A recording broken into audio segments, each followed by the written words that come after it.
What makes a good life? Philosophical insights. The illusion of the destination. We often spend the vast majority of our existence waiting for life to actually begin. There is a pervasive, quiet narrative running in the background of our minds that suggests a good life is a destination we arrive at, a static place defined by a specific set of coordinates. We convince ourselves that once we secure that promotion, once we find the perfect partner, or once the numbers in our bank account hit a certain threshold, the clouds will part, and a permanent state of satisfaction will descend upon us. However, philosophy, and specifically the kind of philosophy that digs into the marrow of human experience, teaches us that this is the primary trap of the modern condition. The ancient Greeks had a word, eudaimonia, which is often lazily translated as happiness, but it actually means something far closer to flourishing, or activity of the soul in accordance with virtue. This distinction is crucial. A good life is not a noun, it is a verb. It is not a trophy on a shelf, but a way of moving through the world. If we look closely at the texture of our days, we realize that the good life is not found in the absence of trouble, but in the presence of meaning. It is found in the ability to stand in the center of a storm and not be uprooted, to find a quiet dignity in the struggle, and to realize that the mundane moments, the morning coffee, the difficult conversation, the walk in the rain, are not obstacles to the good life, but the very substance of it. The architecture of resilience. One of the most profound insights regarding the quality of life comes from the Stoic tradition, yet it is often misunderstood as suppressing emotion. In reality, the Stoics were the original masters of mental hygiene. They argued that a good life is built on the understanding that we have zero control over what happens to us and total control over how we respond. This is the concept of amor fati, a love of one's fate. It is a radical acceptance of reality.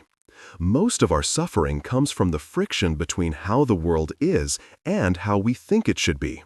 We rage against traffic. We mourn the passage of time. We resent the behavior of others. A good life requires a shift in this architecture. It asks us to stop arguing with reality.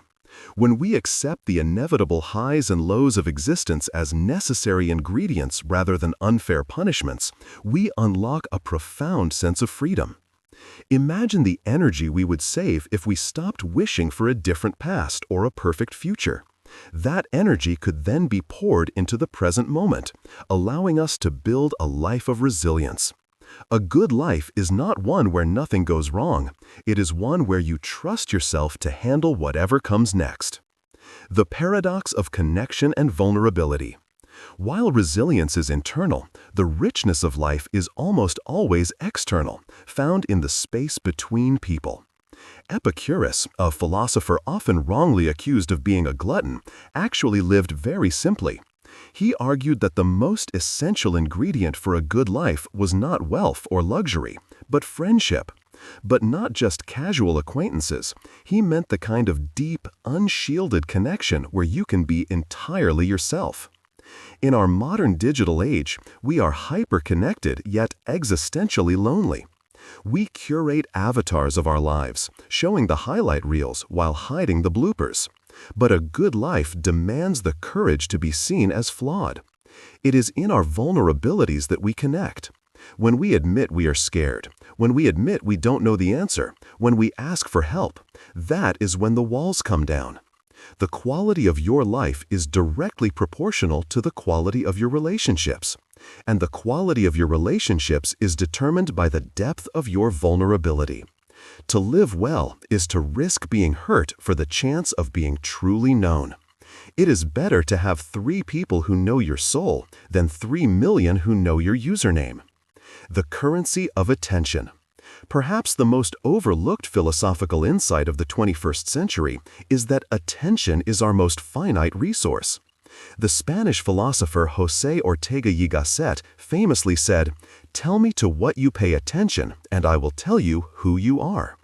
We often think we are spending time, but we are actually spending our life force.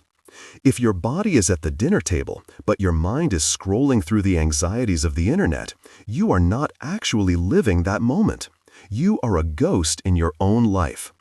A good life is characterized by a richness of attention, the ability to be fully immersed in the task at hand, whether it is writing a symphony or washing the dishes. This is where the concept of flow enters the conversation.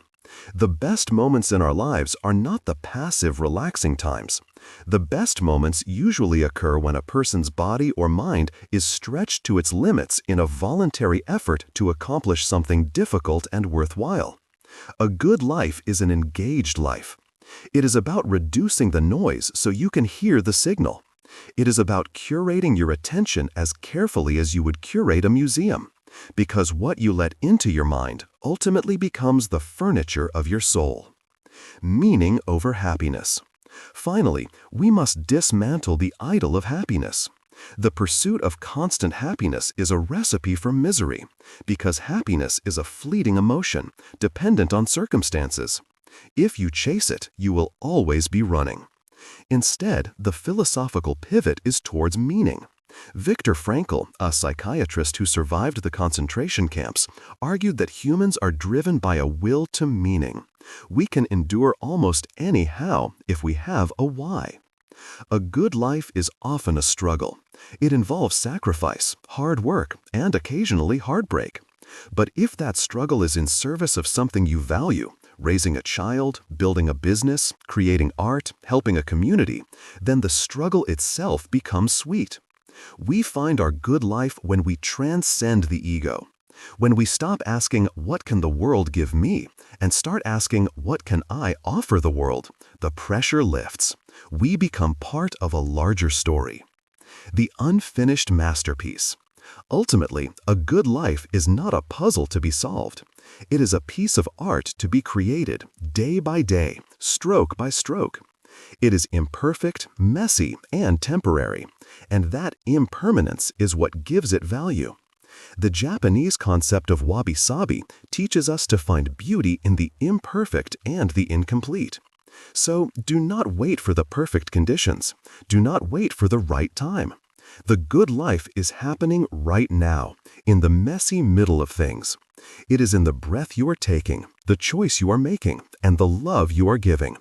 It is the realization that you are the author, and the page is open. If this exploration of life sparked a new perspective for you, or if you have your own definition of what makes a life truly good, please leave a comment below. I'd love to read your insights and start a real conversation. If you want to join us for more deep dives into the art of living, make sure to hit the like button and subscribe to the channel so we can continue this journey together.